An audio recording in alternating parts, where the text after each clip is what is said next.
Good evening, folks, and welcome to Paddy and Pals podcast.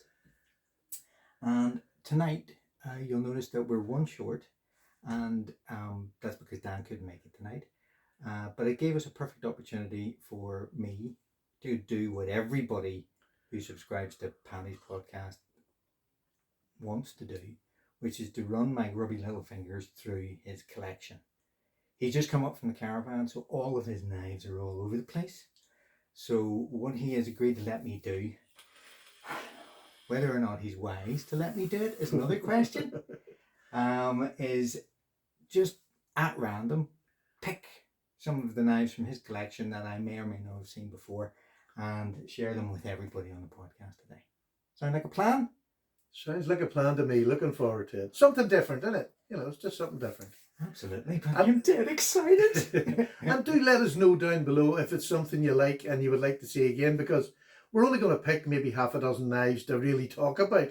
We can have a look at some more, but we can do another one of these videos at another time, and I could even go to Justin's house and do his eventually. So if you're interested, let us know down below. Absolutely. So the big question is where to start. And given that this is the box of delights, the box of treasures, I'm going to start at the top and then work my way down. Okay, so bear with me here. Up top, we have a rare selection of fixed blades. Okay, so we've got some old, we've got some new, we've got some open ales. Which I love, actually. An open ale. People always ask me, have you not got any open ales? I've always had open ales. I love them. They're just super knives. Inexpensive. I keep them as camp knives. That's a lovely little fish knife. Whatever you want to use that for, it's beautiful. It's the colour of the wood, Steve. Yeah, it's lovely. Gets me actually. It's unusual compared. It was a very kind gift, and I think the man who had done it had stained that wood because it's beautiful. And it's completely different from the sort of standard open ale, which is sort of a light tan. I think there's one in there. It must be about 15-year-old. That one? The number 6. No, that was another one a friend gave me. Yeah, that's it. Yeah, I actually put the wee notch in about a year ago, but I used that when I was bushcrafting, which is many, many years ago. That was my food knife, my round the camp knife, because I wasn't really big into knives then. That knife got used for everything. They're so fine. Honestly, they're a really fine blade. So thin behind the edge, it's unbelievable, really. I don't have a single open ale in my collection. Do you not? No. Shame on you. I know it probably is, but they never really tickled my fancy, No, there's nothing fancy about them. They are just a blooming good knife. And I mean, it's like a lot of cheaper knives out there. They don't have the looks of a higher end knife, or even just a mid-range knife like a Rough Rider. But there's some knives out there that are just amazing value for. They're about £10 for something like that. It's just. I know they're ridiculously cheap for what they are. It has to be said. And do you not think sometimes when you start to collect something, I'm not buying something for £10? I do myself. Yeah, it's true, and yet that's how we all started, though. We all started with what we could afford at the beginning, and then we sort of get spoil ourselves more than anything else. With very much so. We grow into. Or I think because I've been around a long time and I started so cheaply, and most of my knives were cheap. I look at them and I think, do I really need that in my collection? And in reality, it's every bit as good as a knife I'm spending £100 for. Oh, I know. But I suppose that's the thing, though. A knife is a knife is a knife is a knife. You get your special ones, and you get your designer ones, and you get your, magic steels and God knows what else. But sometimes your first, I suppose it's the same for all of us. Your first knife is always special as well. Can you even remember what your first knife was? I can remember what my first good knife was, and it was an old Royal Navy knife, right? A sailor's knife with a marlin spike. It was all metal. It weighed about 9 ounces, and I carried that as a skinny wee boy everywhere. I must have been about 12. It was my friend's brother who had joined the Navy and brought us one each back home. And it had the bail on the end of it and the rope tied round, but that was the old white lanyard in the pockets. We carried them everywhere. We built forts, everything. We battered them with bricks, to break wood. I didn't know to use another bit of wood, so we would have used stones. It was just, and it lasted for years and years. Where it is now, I have no idea. No idea at all. But it was my first good knife. Going back to when I was sort of that age as well, we used to go into the shops and they used to have the pen knives on a card. Oh, Do yeah. you remember them on a card? But in Bangor, because it was a seaside town, you'd go in there and they'll have knives and pens. When you took them off, there was a lady on them in a bikini, and when you turned them up, the bikini disappeared. And that was the whoa! Right, and show all your mates what you've got. Pornographic knives, that's all we need. Yeah. It's absolutely My childhood was fantastic. very innocent. And entertaining. Those sorts of things. I don't know because we were the same. We could never get a hold of knives per se. So my first knife, but I remember my brother going out, and there used to be a shop where we live, and it was a sailing shop and diving shop and whatever else. Right. But my brother had seen a diving knife, serrated edge, Yeah. black plastic sheath and everything. He ended up getting one of these things, but he had to hide it from our parents. Yeah. Because it was a flipping 4-inch blade. Yeah. You get on some serious damage. I found it about 20 years later under the floorboards in the workspace. Still stainless Sounds steel, like so my it's house. completely brand Yeah. new. We used to put everything in the when you got to the top of our stairs, the hole to get into the loft was there, and it was always well foamed, not foamed. They used that old scratchy stuff. The fiberglass insulation. insulation. So you always put it under a bit of thick insulation so Daddy wouldn't be going hunting. But maybe the same. God knows what is still up there. It defies belief. I mean, we've come a wee bit further now. Yeah. I mean, there's a wee fixed blade that, I mean, we've been shouting the praises of this thing for the last couple of weeks. This is the Twisted Assisted Gambler that's going on Kickstarter over the next few weeks. I've just had a wee look tonight. It's just short of 15,000 now. Only 5,000 to go, and there's about 3 weeks left. So thank you to everybody who's donated the money. James is a really nice fella, and I'm so happy for him. He's gone big, and he's going to, make sure that we can all get them in our hands. Absolutely. But it's not only European. If you're abroad and you like this knife, just go. James will post it anywhere. Yeah. So with £5,000, I mean, I'm relying on you guys to get the rest of the £5,000 because I don't care about the rest of you. He does, and I don't care about James, although it's probably just as well for his living and feeding his children and everything. I want the knife. and you get it £10 cheaper. It's on Kickstarter, and for those that don't know what a Kickstarter is, it's just he sets a target that he has to get for a company to make him so many knives, and if it comes up 1 penny short, they don't get made. Yeah, it's dead simple. Not that he wouldn't put 1p in, but I mean, it's just a great way of getting. You get £10 off it.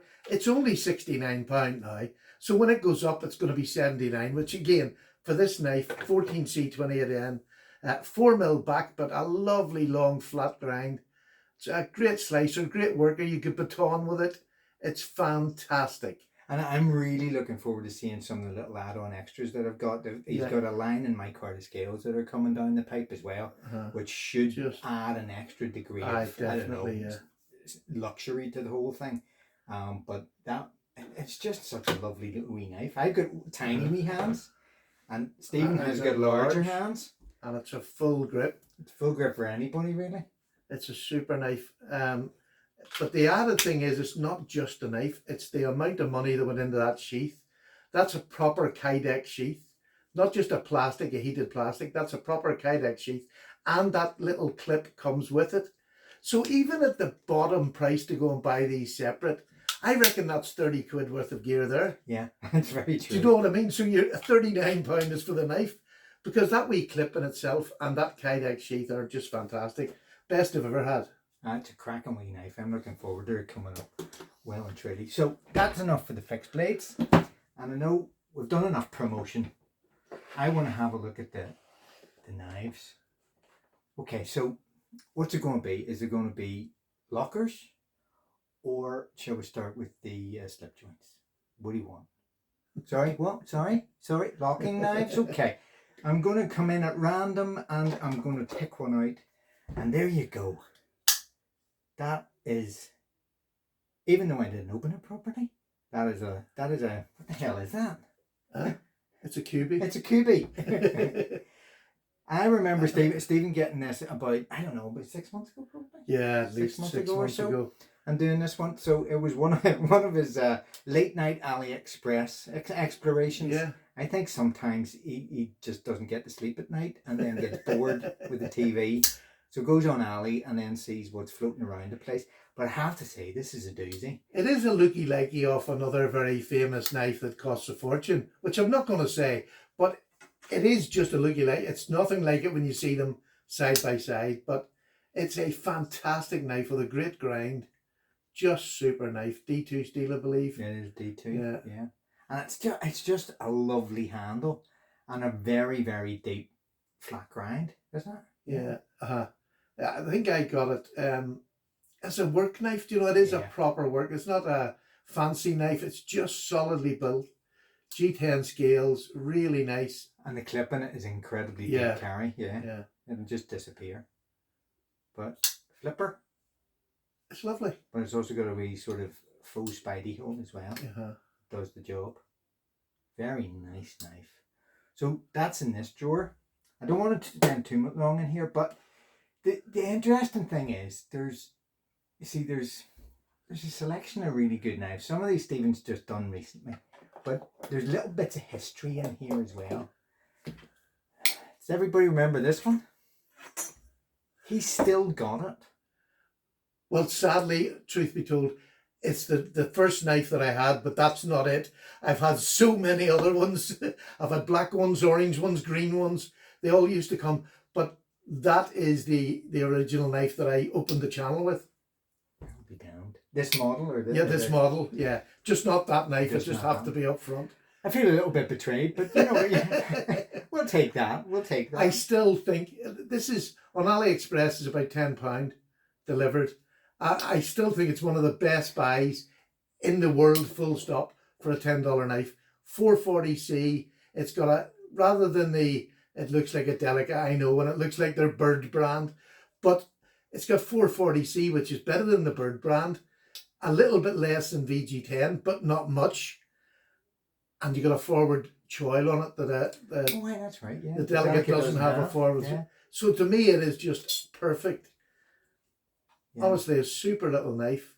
It is a cracker, but it's funny because I remember starting to watch Paddy's potato peelers, you know, in my youth. You know, it must be. I mean, when Paddy started it, I mean, dinosaurs sort of still roamed the earth, so it was it was a little bit later. And I thought Dan was off tonight. Dan's moving house, by the way, so that's why he's not here. Gone but not forgotten. Yes, Paddy. Gone but not forgotten. Do you know, talking about nostalgia, there's another knife I want to show you. Go. I can remember when I got my first D2 knife. We're talking about all these knives now that have all got the powdered steel. I can remember getting my first D2 knife and thought, I'm in the big time. Where was it? And it's that Tucson. You see that? Right. All metal? This one? Yeah, it's titanium actually. Oh, what was it? Oh, this is the one with the weird. Yeah, I can remember getting this one. Oh, hey! Look at that blade shape on that. But Tucson always do weird ones. They always do really... They're almost a fantasy kind of knife in many ways. But is that not just absolutely super? It is a fantastic knife. It really is. So well made, and that's titanium and D2. Do you know what I mean? Wow. And this was one of your. This that was your my first D2. First D2, yeah. I'll be down. And, good grief. Oh no. Yeah, it's got a fuller on it as well. You yeah, see that. It's just beautiful. Damn. And the reason I probably didn't go well because it was a recurve.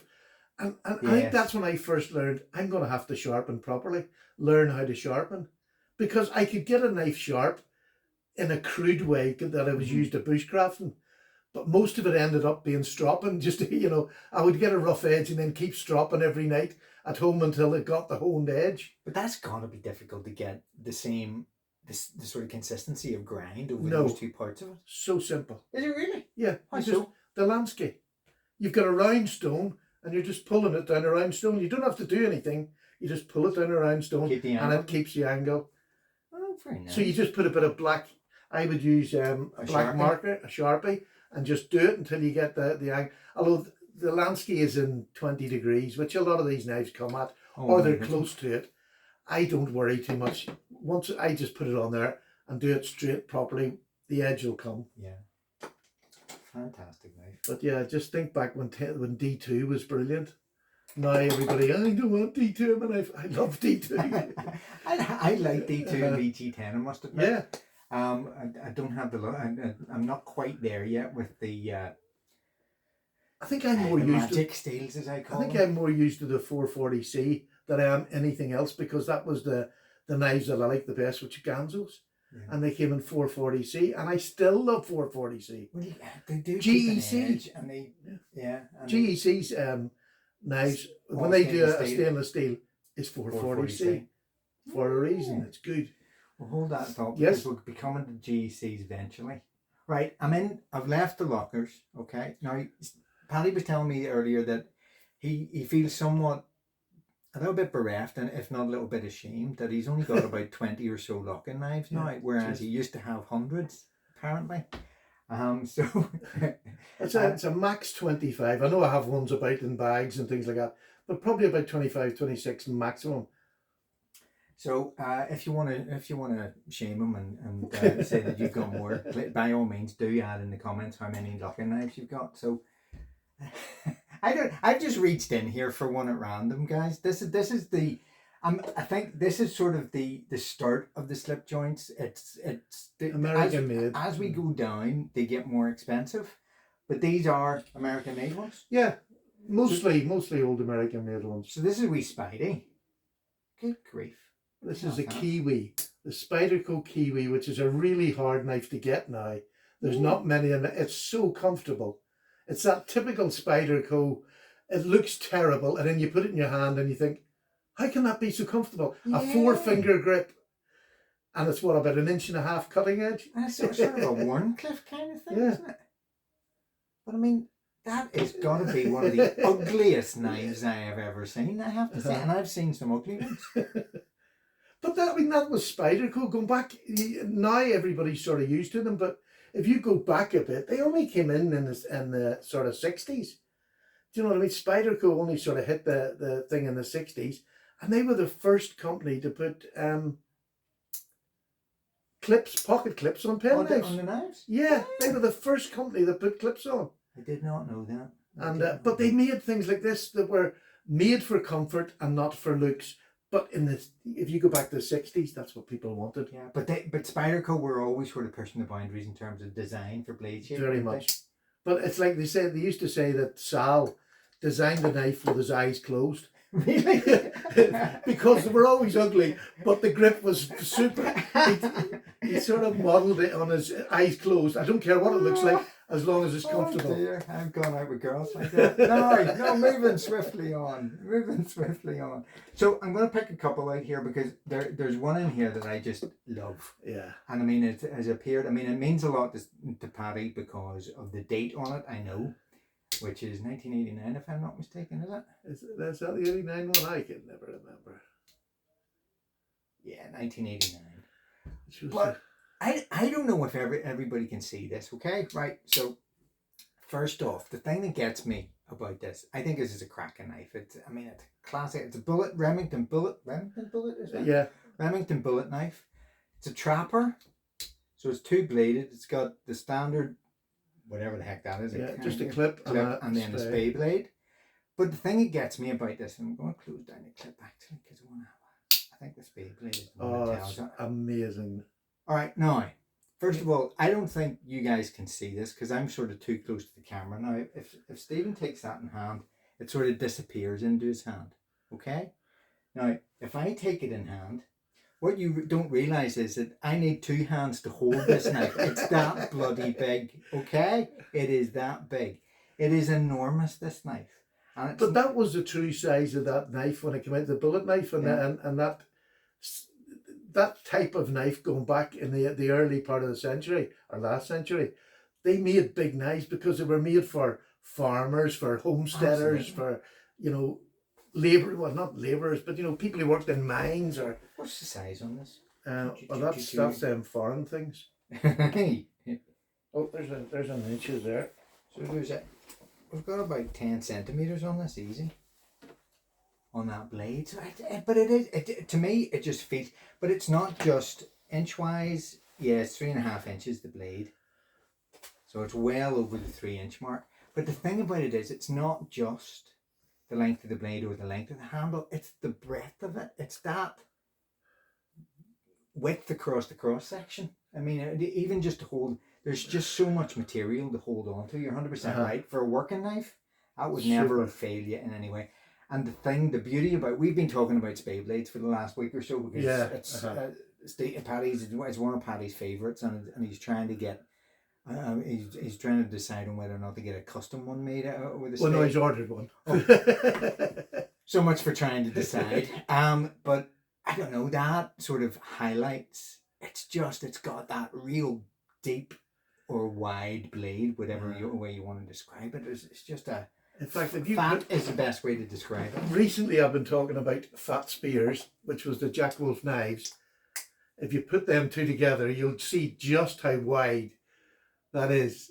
Look, exactly. Yeah. I mean, that Jack Wolf for a small knife is probably as wide as that, at the widest point. Yeah. Yeah. Not too far off it at all. If not wider.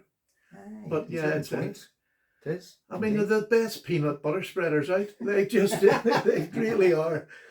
Beans and peanut butter, perfect. So that's the Remington. And I mean, again, I'm just going to, last one on this one, before I move on, I'm going to delve in and pick out one at random. So, it's a wee K-bar. Yeah, K-bar. K-bar. I keep on pronouncing that wrong. Sorry, guys. So it's just a wee jackknife, isn't it? Yeah. I haven't done anything with it. It hasn't been sharpened or anything. It's not long. I haven't had it that long, but it was just a lovely little knife, and it's an old American brand, and that's what I'm trying to save now. I'm trying to get more old American brands. Not just that, if I see any other country, but America has the biggest choice of made in America older knives. Do you know what I mean? And I just love that. That's a wee jig bone handle. I think it's even Delrin. I'm not sure if it's. I think it's Delrin. Dan would be able to tell by tasting it, wouldn't it? Who knows? Who knew? But I mean, the shield is perfect in it. I think it's sort of worn in, actually. You can actually feel it. But it's lovely. There's not a gap in it at all. It's gorgeous. It's a lovely wee knife. And America, going back to the day, were great knife makers. Why did they stop? Much like Sheffield, why did they let the fit and finish of their knives go so much and then lose the companies? Because China was just... I think it's probably the same production ethic as ruled car manufacturer in the 60s and 70s. Yeah. It's money. China could make them sleep cheaper. More profit for the owner. Exactly so. So it's starting to go downhill after that. Okay, so do you want me to move on? I mean, I could stay in there for about the next hour, but I've got another 6 drawers to go. I have to close that one because it's distracting me. So, moving down the row, we're going to open these two. Oh, we've got the pricey lockers, and then we've got some beautiful slip joints in here. So slip joints? Okay, we'll start with the slip joints this time. Well, everybody's seen the Best Bike Jonesy, right? Everybody's seen that one, the twisted assisted one. Actually, the one I was reaching for, believe it or not, was the Ace Farley. Yeah. The Giant Mouse, is it? Yeah, Giant Mouse Ace Farley. And I have to say, I just love this one. And the thing that surprises me about this, I don't know if it's the name, because it's called Giant Mouse. I keep on expecting it to be bigger than it actually is. This is not a big knife. This is this is an absolutely beautiful M390. It is just micarta. Delightful. Have you seen the one with brass handles in this? Yes. Which one do you I'm prefer? not a brass handle. I think they're too heavy. It makes the knife too heavy for me. And there's a lovely the weightiness is just lovely at the minute. I like the warmth of micarta as well. I was just wondering. A lot of the times, if I have a choice now, I think really micarta would beat everything. Yeah. Because it is just so tactile. Yeah. It's hard to beat. Yeah. I mean, G10 at one point I thought was the be all and end all until I found micarta. and then it was. And it's funny here. I keep thinking, like I was talking about D2 there, the knife family at the minute, if you like. I'm starting to hear people saying, "I'm sick of M390. That's well, why do you want the M390?" What is going on with people? What is in their minds? Because I know I'm outspoken, but Jesus, M390, and people are complaining there's too much M390. Oh, get over it. When have you ever? I mean, these people are doing it. Very few of them have ever blunted a knife in their life. I know, and it just makes me think, come on, man. Well, But if you're a collector of blade steels, I can understand that. Yeah. But if you're just an everyday man and you want a knife. Yeah, but remember, now I'm going to play devil's advocate here, so are you ready for this? We live in a world of iPhones and iPads. Yeah. Paddy, okay? And what we have in this world are people called early adopters. And what early adopters love, they love the next shiny thing. Yeah. And it doesn't matter if it's any better. True. Well, it does matter. It has to be marginally better than the last thing. But this is the thing, as you quite rightly say, for most of us, the marginal improvement is going to make absolutely no difference whatsoever. But I keep thinking of it as for newcomers that are coming onto your video and watching it, and you're complaining about an M390 steel, and they're thinking, right. Oh, do I need to go more than that? Is that not enough? And that's where it's wrong. Yeah. If you announce the fact, look, I like collecting different blade steels for the fact that they're different blade steels, but you don't have to run down what you've... It was the same with 440C. So many people run it down, and D2 now has been run down. And you don't need to do that, because the M steel, 1095 does me every day. Do you know what I mean? And I don't need any more than that in my day, and most of us don't.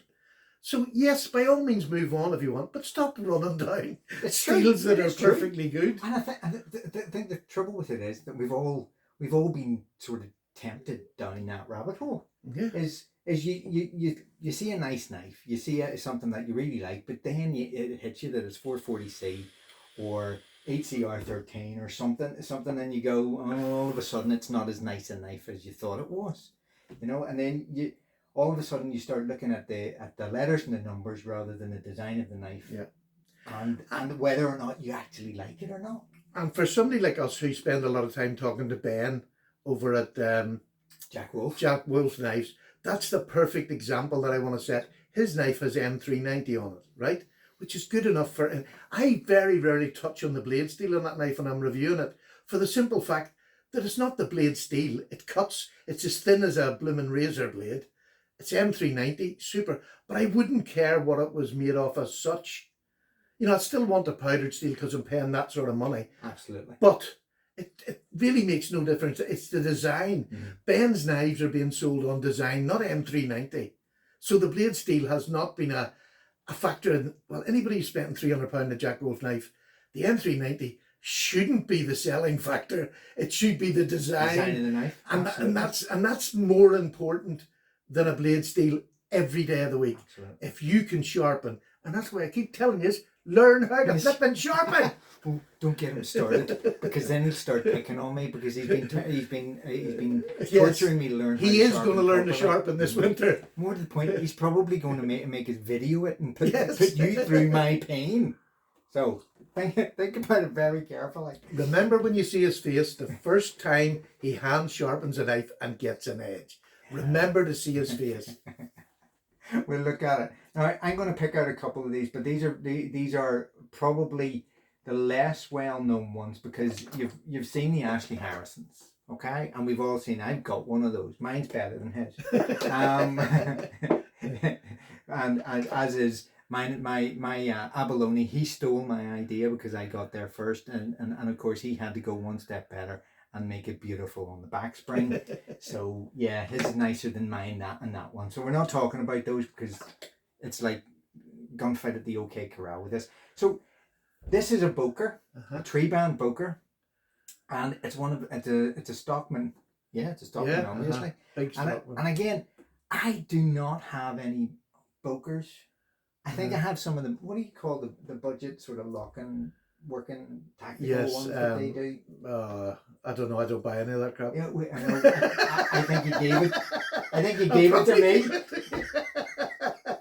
He gave it to me. But these ones I've been fascinated with because I mean I've heard a lot of reviews and some and they're really mixed reviews. Paddy's always enjoyed them because he's been lucky with the knives he's got. He's got to think. But This is genuinely, here's one that's genuinely one of my favourite slip joints. slips. Oh, that's that. Oh, is that? What is that? The Boker club knife in Ironwood, Desert Ironwood. Desert Ironwood. That's what I was looking for. Just stunning. Look at that, and the shield on it is just to die for. Really is. It's a beautiful knife. It is, and that's a classic spear, isn't it? That's a lovely. I think that's 440C or something like that. You know, I mean, it's not. I mean, it's that's an expensive knife. That's as much as a GEC for that knife. Yeah. But to me, it's really, really well made. Yeah. Their consistency, I would say, is not as good as GEC because you'll get the odd one that's not great. I mean, the pull on that is very, very light for a stockman. I would like a stockman bigger, but it's virtually non-existent. Actually, it's a bit squishy. I use slip joint knives. There's a big ricasso, so I don't ever worry about it. I get my front finger there up in the ricasso, and it's not going to close on you. But the reason that I've kept that is because apparently Boker on their high-end knives like that, they're going to stop doing multi-blades. It's going to be single blades. Ooh, so this is going to be a bit of a... So I've sort of decided to keep it. I've got another single blade, but here's one I got the other week. Look at that. That's a Boker. I didn't even notice that. I don't know if that'll focus or not. It's a little bit bigger than a peanut. Maybe I need to do that. That's it. It is tiny. Look, it's about the same size. Well, it's not even as big as my index finger. It's but it's so well made. Now that's got a pull. It's a really lovely little knife. I mean, that's about 5 or 6, if not a for a tiny knife, and there's plenty of blade left on it. It's old. Look at that. Isn't that a sweet little clip? Long pull. The detail in such a wee small knife. The bone is absolutely jigged beautifully. Yeah. It's sort of purple, isn't it? Well, yeah, sort of browny purple, as you say. It's a wee bit, but it's. I only got that a few weeks ago. I think I've done a review on it already. But is that the one you sharpened down the caravan? Could have been, because it was just such a beautiful little knife. I just love it. That one's being used. Look at that. The pull on that's unbelievable compared to this. Yeah. So that is sweet as a wee. It really is a wee fifth pocket gem. It really is. So nice indeed. I think Boker are not underrated. They're just. I think the thing that lets Boker down is the fact that sometimes on an expensive knife that's 130, 140 quid, you'll get wee duffers, and then you've got to send it away back to Boker and get it to come back again. Do you know what I mean? I don't know what their service is like. I've never had to, because I tend to buy something I've seen before, or I know there's a problem before I got it. I was told this had a weak back spring, so but you just I accepted it. The heart wants what the heart wants, kind of thing. It looks good. There's nothing, Okay, so we're going to leave those because otherwise I'll start to get tempted to steal his Ashley Harrison's, and he's already done them to death. Apart from anything else. So I'm going to reach in here. Now, he showed me this one earlier, and I really didn't know about this one. And we're moving up the price range again, so forgive us for that. So, see this thing. This is the Cherbakov that he's been, touting around the channel. Like, I haven't really even done it that much, to be honest. I should do it more because it's such a good knife. It's the small stritch, and I mean, when I saw this, I was just thinking that's a bit plain. I'd like a wee bit more decoration on this, especially for the money. Then. Yeah, it's it. Yeah, I think it's M390 again, isn't it? Yeah. Quite a few years ago when that came out, it was about £280. So, but you can't get them now. You'll only get them on the second-hand market. He doesn't make them that often, and he only sells through one distributor in Europe. So it's really hard to get. It's nearly like a custom because he does so little batches. He's moved on, he makes different ones, but he still throws them up occasionally on the site. I think it's Lamnia in Europe, maybe something else, but it's a European site. It's the only one he sells from. Gotcha. And I mean, while it might be lacking in detail, the detail that there is now, again, I don't know if you can see that, guys. It's sort of lovely little bits of symmetry where the back spacer has some jimping, I suppose, or decoration, I suppose, because it's not really jimping, which matches with the pocket clip, which again it's just a lovely piece of design. But I have to say that looking at the knife, it really did nothing for me. But then I just put it in my hand, and honest to God, it's nothing ordinary. It really is something special. You know those knives you get where, I don't know, it just fits. Yeah. Everything just fits. It sits in the palm of your hand, and when this is a standard. What's that? Liner lock. Yeah, liner lock with a thumb stud flip, and it's like silk. I mean, the funny thing is that the camera's not even quick enough to catch the blade coming out. I don't think so. It is incredible, but it just feels, and the blade shape is just gorgeous. It really is. It really is. It's nearly like a slight clip, but more. I think of it more as a drop point. But it is a very sort of slight straight, but it's nearly straight rather than drop. But I call it a drop point anyway, so it's... I'd say it was a drop point, yeah. There's not enough of a clip in it to make it a clip, but there is a wee bit of an angle down, I know what you mean. But as a piece of design, I wouldn't underestimate it. It is. Simplicity itself, I mean, that's it. Simplicity. Everything about it is done well. It is absolutely gorgeous. Yes, there's none of that kind of stuff. I mean, it goes from the sublime to the ridiculous in here. I mean, everybody's seen this piece of nonsense. You know, the £9. And he loves this, and he's had it forever. It's just like I just show it as a size reference. That's all it's for. Because I've bought about 3 of them, but I'm just not buying any more. Do you know what I mean? Get over them. Move on. And I mean, this is the 945. The 945, the Benchmade. And I have to say, I mean, I have no Benchmades. I have no ambitions to own a Benchmade simply because I just couldn't afford one. But if I was going to buy one, and if I got one second hand, this would be the one I went for. Because they're about $130. I don't think they're that dear. I know that is dear, but I mean, he's your man. No, but it's savable. You know what I mean? That's what we'll call him, Paddy Warbucks. That's what we'll call him from now on. my poor me image is gone. That's what you get for inviting some other punter on the channel, Paddy. But I mean, this is one of Stephen's favourites. And it is absolutely gorgeous, isn't it? It's a pocket knife. It's pocket knife size, and it's just so unobtrusive, but yet it's going to do everything you'll ever need. I mean, you can use them tips as screwdrivers. They're so well made. It really is a robust knife. Now, there's it beside its big brother, the 940. Yep. And my first and only Grail knife. And I mean, the design of the blade is... It's not a standard design, a reverse tanto, but it's just so strong and so practical. It's I just love it, I must admit. That would be the Benchmade. That one I must admit, because I like small knives. I'm not a fan of bigger knives or full-size knives, as you might say. But that would be the one I would go for, I have to say. Absolutely gorgeous. And that was my first S30V. There's quite a few firsts in that drawer of knives that were firsts. The American Roman, the ZT, the ZT, the zero tolerance, yes. The 0 tolerance 04550. That was my first S35 VN, and that was given to me by one of my subs, and he got it all. He bought the knife and then sent it away to get it anodized, and they'd done the screws, the clipper brass. I mean, it's just, and the ZT used to make fantastic knives, big or small. That was a small knife. And that fires out as quick as any knife that you'll get today. I know. And it's on washers. It's not on bearings. It's amazing knife. And again, small. It's a pocket knife size. Fun fact, if anybody watches NCIS out there, Gibbs always carries his ET. I've never seen it. There you go. Oh, there you go. Always carries a massive big zero tolerance. How a federal agent affords a zero tolerance on his salary, I do not know. But what are you going to do? Okay?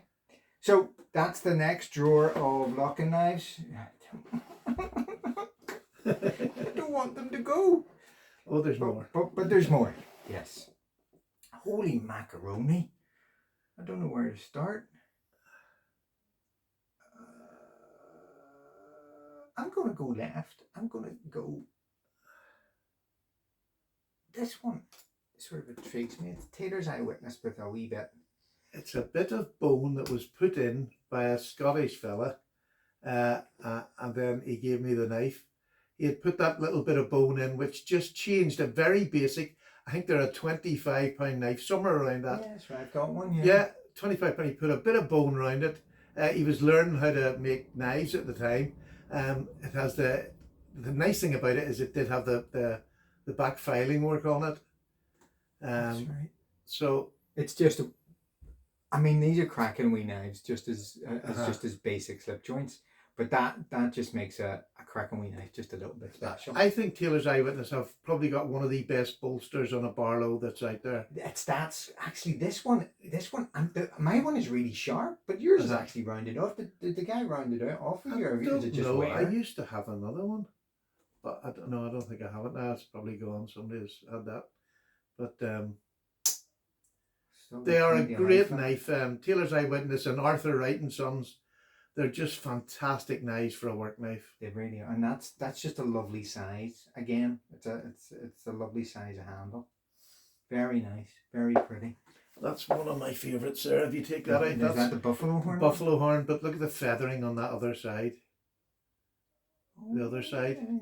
Oh yeah, it's completely different. Can you see the feathering? You very rarely would get two of the bones like that. That's just a stunning looking knife. So it's almost like this side has sort of, I don't know, aged or worn more than that one.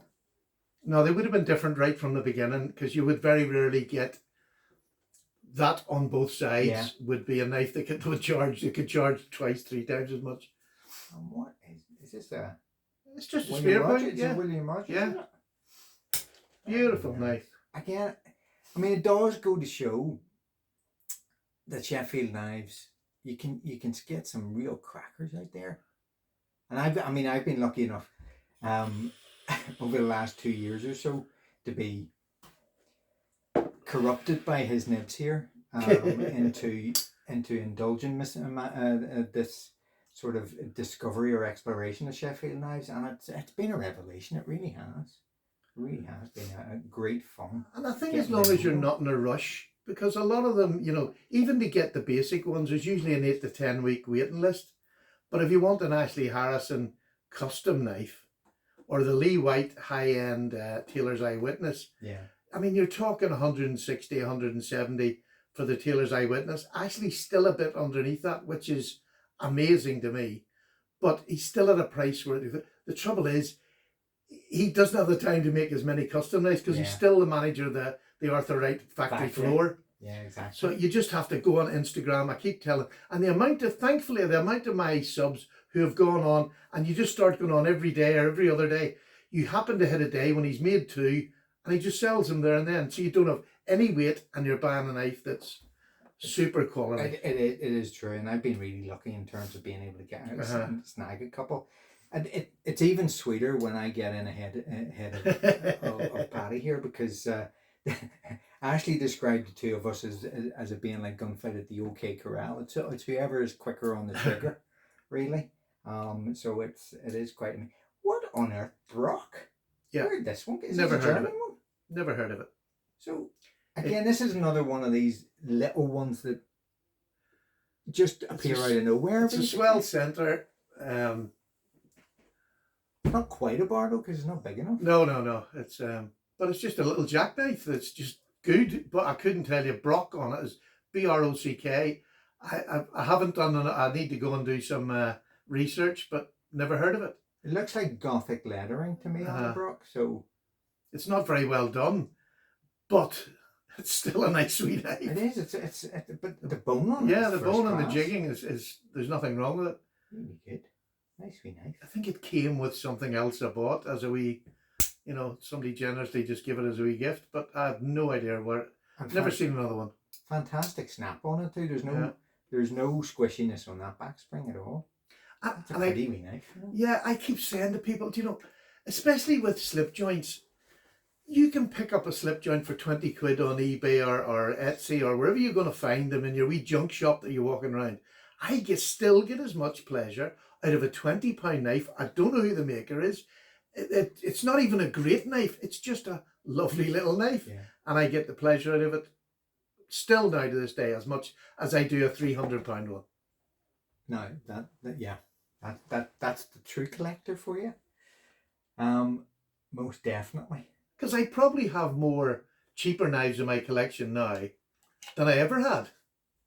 I have a lot. I have a good selection of high end, but I've got cheaper ones. This was that. What one's that? No, that's not. That's it. Yeah. Again, I haven't even done at home. It's Wilson Home, an old Wilson Home. I just love the way on the back of this it just says "oil the joints." Yeah, which puts it back in the sort of 40s, 50s, 60s. You know, it's a pretty old knife. It's really funny actually, the nostalgia in that, because I remember I was on Ben's Jack Wolves International Facebook page, and it was just the same thing. So the conversation had started going, and Ben was basically saying, "Oil the pivot, it's a slip joint, oil the pivot," which is pretty much the same message as any slip joint in any point in history has had. Do you know where I think it actually came from? I'd love to know whether I'm wrong or not, but the military really are very good at telling you what you should do so you don't have to think. And a lot of the military, well, all military knives that I've known has got oil the joints on them. And I don't know whether they started it and then other people followed. But then again, he could have been making that for the military, because a lot of the companies back then made for the military.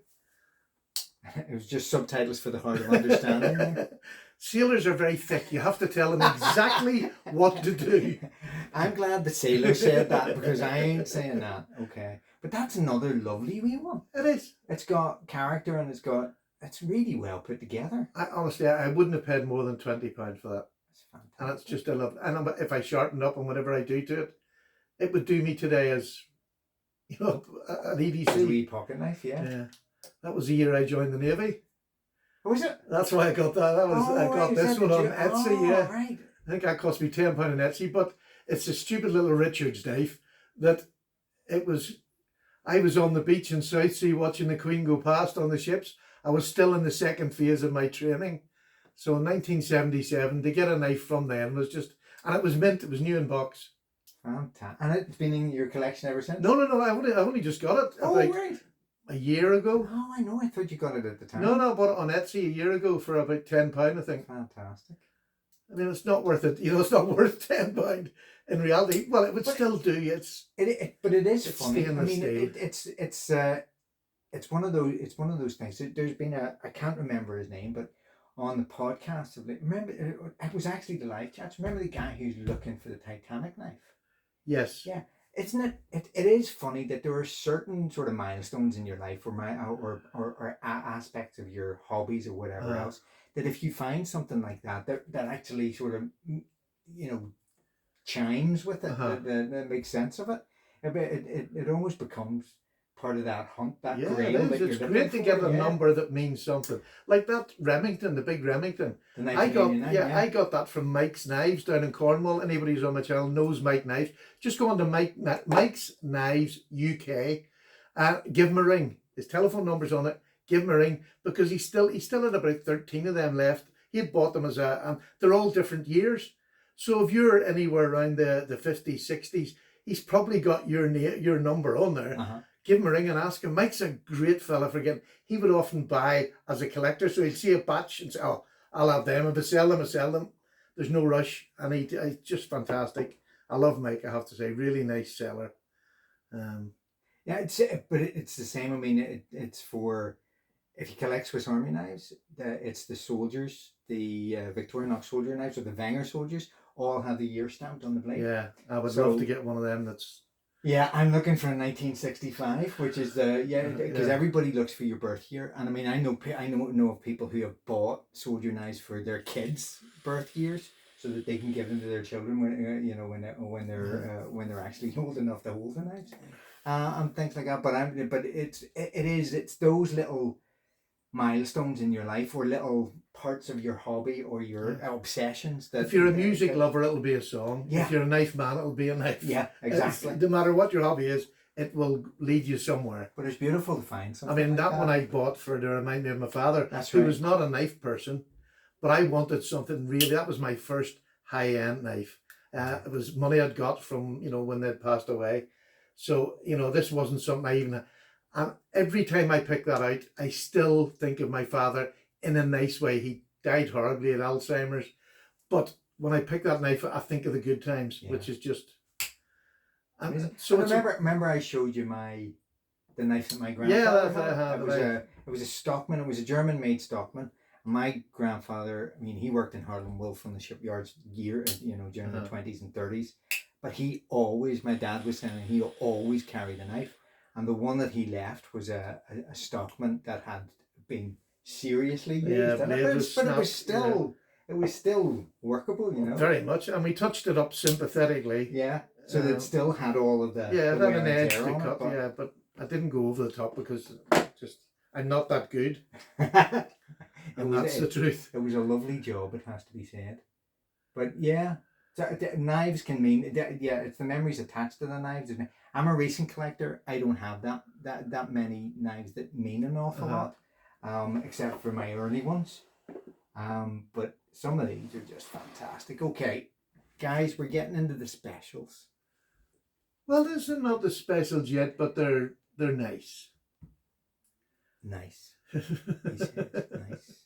Couple of specials in there, but mostly everyday knives, but a couple of really nice everyday knives. Yeah, there were a couple that he pointed out to me, or that have been tickling my fancy for a while, and I've been longing to get my grubby hands on an original Tony Bose. So there you go, guys. Now this is a custom. This is the Case Custom Shop. Sorry, these non-original Tony Bose. I beg your pardon. That's thousands of pounds.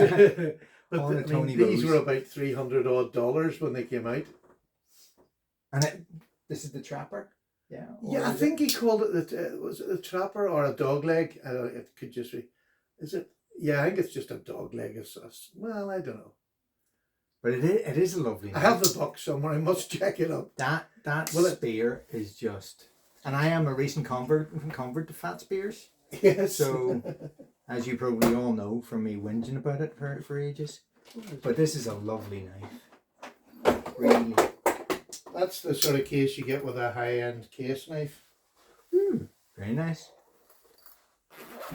As I just knocked all my boxes over the floor. He has to tidy this place up anyway, so it's no big deal.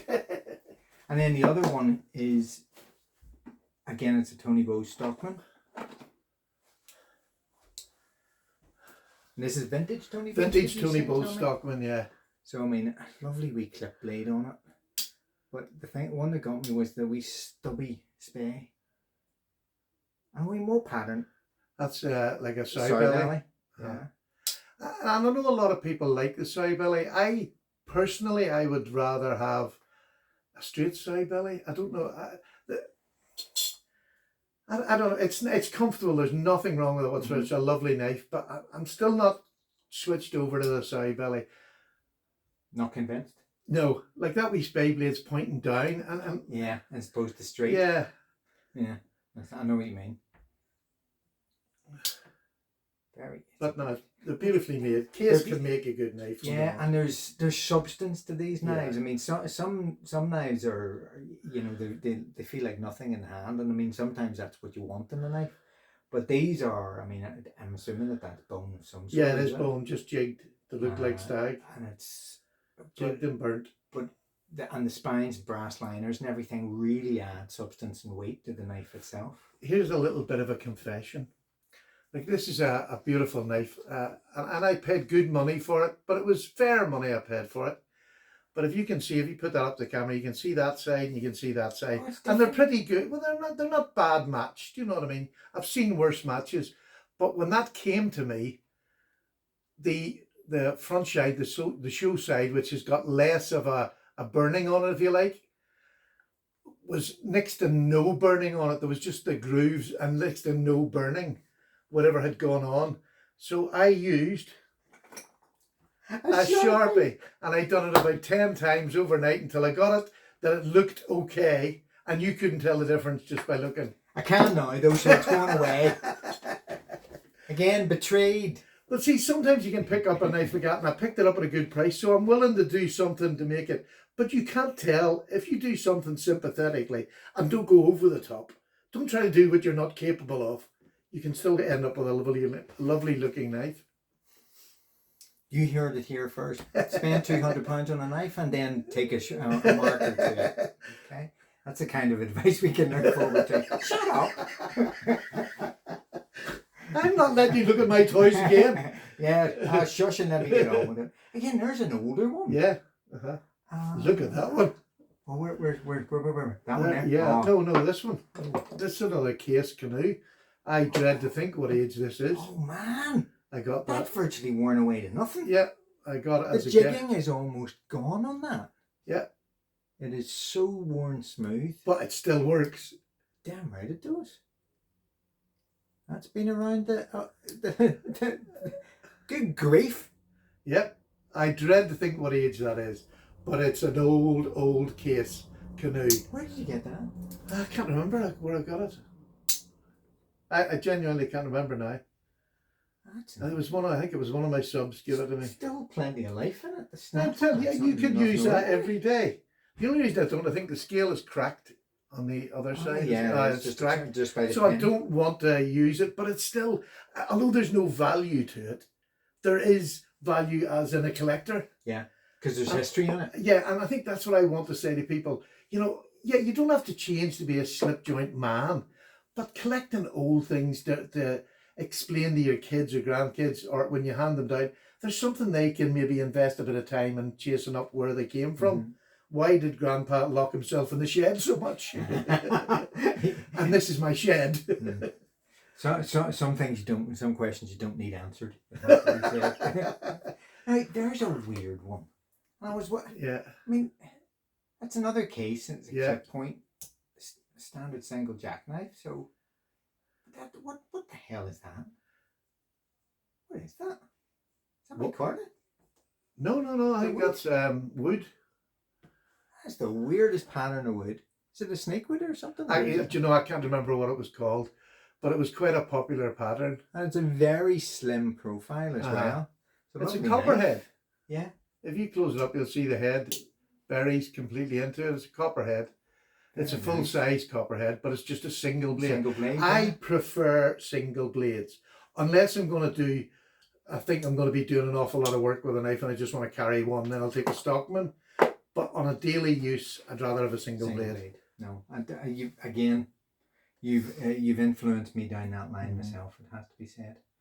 Okay, there's plenty of other things in here, but I think we need to move on to the big drawer, the big boy drawer. Now, before we move on to that, I should better point out that there's all kinds of other goodies in these ones. I've got Victorinox full over this side. Just what the heck? It's a wee boker. He said he didn't have any of these, you see, but he does. It's an old Spanish knife. Oh, it's a Marco Nieto. Beautiful little lockback. Very nice. And again, sweet. 440C, a super little knife. And there's a wee. It's even marked, Barlow, so even I can get that one right. It's the fall apart Barlow there. They're so badly made, but oh man, they still work. Again, those were the dime knives that you got and the bits of card in the old American stores. You just would have done and paid a dime for them. They were just. I'm putting it away because otherwise he'll charge me for it. Because the handles are actually moving. Yeah, the fingers. It's bizarre, isn't it? And then you got some Swiss Armies. Yeah, you've got a great selection of wee Alox secretaries and all sorts. But then you get a whole other drawer over here of. We can do them another day. Of your lower one. Yeah, it's all covered there. I've got. Not to worry. We'll sheets have a look of paper at another day. So. Dun, dun, dun. This is my happy place. I'm like, please don't tell me I am not wealthy, right? This has taken 5.5 years, 6 years to build this collection up. And a lot of these were bought when I inherited money from my parents when they passed away. I used it to upgrade a lot of my knives. So what I've got was money that was mine. I mean, yes, I've been gifted and I'm thankful I'm getting my Jack Wolf knives gifted to me, but these ones that I've saved or got money and used for this. And it's hard to know where to start, really. So I'm going in at a recent purchase before we go into the thing, and I'm going for the Pena. Oh. And I mean, this was a knife that Paddy bought for the channel, and just as a comparison or comparator for the Jack Wolf's. And I mean, both of us were blown away by this. It's absolutely fantastic. If look, I mean, I like a lot of people. I'm never going to be able to afford one of these, so it is a real privilege to be able to get one in hand, because they are exceptional. They are a beautiful, beautiful knife. Not just in terms of design, but also in terms of the build quality and just the ergonomics of it. It just feels so perfect in hand. It's made by Riyadh, who are probably the best OEM manufacturer in the world at the moment, bar none. Mm-hmm. You know, and it shows. Riyadh, it definitely shows. It's Pena's design that is outstanding. Yeah. It's much like, we'll talk about Ben and his design. This is a man who has been doing this for a much longer time than Ben has. They're in the same sort of price bracket, but that's more. It does kind of show you that you can only get a certain amount of knife made by a Chinese OEM now. You still have to pay for it. And there's Pena, who's been about for years upon years, and used the OEM over and over again to get to that standard. I mean, it's just a fantastic standard. And it's just a gorgeous knife. And I mean, this is the sort of equivalent of it. I just love the snap. You pick every other knife in my box out, but the snap on a Jack Wolf is nothing ordinary. it's sexy. It's just sexy. And this is the Benny's clip, isn't it? Benny's clip, yeah. And that's what did they call the carbon? Green, green jungle green, or camel green or whatever. Yeah. Jungle camel. It's just this. I mean, this was the 2 knives back, wasn't it? Yeah.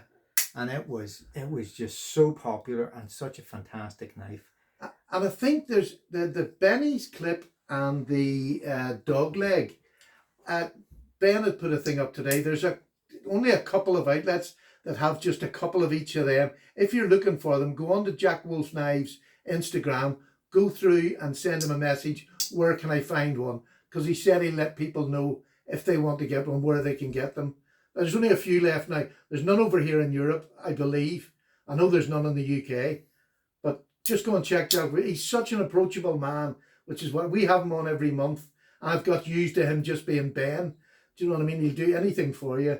But especially if you want to buy one of his knives, he'll line you up all right. And as another point, I mentioned it earlier. Check out the Facebook page that he's set up. It's called Jack Wolf Knives Worldwide, and it's different from the shop front. It is just it's just like it's just a place for chatting and for talking about Jack Wolf knives and other knives, and it's the kind of place where he will answer questions and just get into conversations about, and I mean, although it's not going to be a selling site, but over the time people will sell on there, and you're going to be able to buy them at a non-inflated price because Ben will not allow that on the channel. You know what I mean? I wouldn't have thought. I wouldn't have thought. But that's what you need to do with GEC. Anything at all that you like that's expensive is get on the forums, get on the sites that are for them knives, because the people on them sites are usually good eggs. You can get, recommendations, but they'll sell them at a price that's not inflated. Like some of the knives in America, GEC, are going for 3 times the price after a week. And I'm going, would you pay? I wouldn't pay it, because I just don't. I mean, I barely can afford one GEC when I'm buying it. But so always get on forums. Sorry. And but it's all a good point. But the other thing is, and I'd be interested to hear what the feedback is from you folks out there in the comments, is in some of our offline conversations. I mean, Dan particularly, because he deals in these things, has been noticing certain fluctuations in the trade, especially the second-hand market. Yeah. And we'd be interested to see, are people selling more knives at the minute, or and more to the point, are they selling them at high, or are they selling them low because they need to get rid of them? And this is what I'd be interested to find. What is the state of the market, especially the secondhand market at the minute, just to get some kind of general feel for it rather than just our experience of it. I mean, I've got a little bit of experience on both sides of the water because I'll buy from both. And the other thing I'm going to say, which is the most important thing of it, never buy knives thinking the price is always going to go up, because you'll end up in trouble at some stage along that line. Do not buy it as a... I don't believe that's the way to do knife collecting anyway, because that's not collecting, that's just ripping somebody off for it. People are buying them and then trying to sell them at inflated prices, because there'll come a time at some stage where it'll drop. Here in the UK, I can buy a GEC cheaper here than I can in America. Seriously? There is more chance of you getting a GEC here in the UK than there is if you live in America, which is why they're paying 2 to 3 times the price on the second-hand markets, because they can't get them. It's such a small batch, and we get a small number, but we don't have as many GEC collectors here, so it's easier and cheaper. Market, easier and cheaper to get it here. Yeah, that's good to know. But again, as part of that, does anybody think that it's changed over the last couple of months, given the state of worldwide economics at the minute? I'd be interested, just from my own perspective, to see if we get some kind of confirmation on that. Well, and our lettuce princess, who just wrecked the economy completely. No, we're not talking politics. No, we're talking knives. Yeah, we're talking. She was a dipstick. Yes, I think everybody can agree on that. No. I'm just going for the prettiest one that I see here, and it's the prettiest in my eyes. So this one is the one that's been drawing my eye, and it's because it's a ruby red saw cut bone. Easy open spear. And oh no, it's not. It's Warncliffe. Yeah. Ooh. It's not even a Warncliffe. Is that a sheepskin? No. It's a what do you call him? I've forgotten his blooming name now. Derek Bone, he has a company that sells knives, an online presence, but he actually gets GEC to make the Northwoods. This is a Northwood, which is the high end GEC. Well, not GEC. It's a high end knife made by GEC for Northwoods to his design. So Derek designed this. So they called this the Bonecliffe. Really? After Derek just Bone. As a variation. And he designed it, so they called it the Bonecliffe. Because it's a wee bit of both. And beautifully the way the Northwoods is cut into the top there. They leave they leave the what do you call the burning, the you know when you heat treat a knife, they leave that on the top part of the scale, what do you call it? The patina, the patina? Yeah, they leave it there, they don't do it. I use this. Yeah. So I could clean that blade up and it'll be lovely and shiny, but you'll still see the I can't think of the word. Nothing unusual if you're on my channel. But you'll tell me. But I mean, I don't know. I've always been a sucker for a Warncliffe blade at the best of times, or a sheepsfoot, or a Bonecliffe in this particular case. So this, I just think it's a beauty. But you're talking 200 plus to buy one now. I know, but now if you buy it direct when he's selling them, it's not going to be that price. It'll be under the 200. But they're just getting dearer now. I know, it's shocking. Because GEC are not making. They used to do an awful lot for other companies. They would have made their high-end knives. Yeah, but not anymore. Like there's another Northwoods, but that was before Derek bought them over. This was when Dave Shirley owned Northwoods, and this is the old type of the bow. It's unbelievable. Look at that. It is beautiful. Gorgeous? They don't have the same blades as the Northwoods have now, the modern ones, but I still think it's just a beautiful. These stainless, aren't they? Is that stainless? No, it's 1095, isn't it? Oh, very shiny 1095. Yeah, it maybe is, but it'll be 440A or something like that. That's an older knife. That again, that's going back to before Derek Bone. And Dave Shirley had them made by Queen. That was probably made by Queen. Very nice. But again, that's another little bit of history. There's 2 knives come from 2 different places, made by 2 different companies, but to a standard that's above what the normal was. Yeah. And the normal was good. Yeah, exactly so. Where am I going? I'm going for something not reddish. I'm going for this little beauty. Again, it's a Northfield Unexcelled, yeah? Yeah. Oh, look at that. It's the blue that gets me every time. And this was a cheap knife to buy. I think this was under 100 when it first came out. Just under 100. The 94? Yeah, 94 or 49.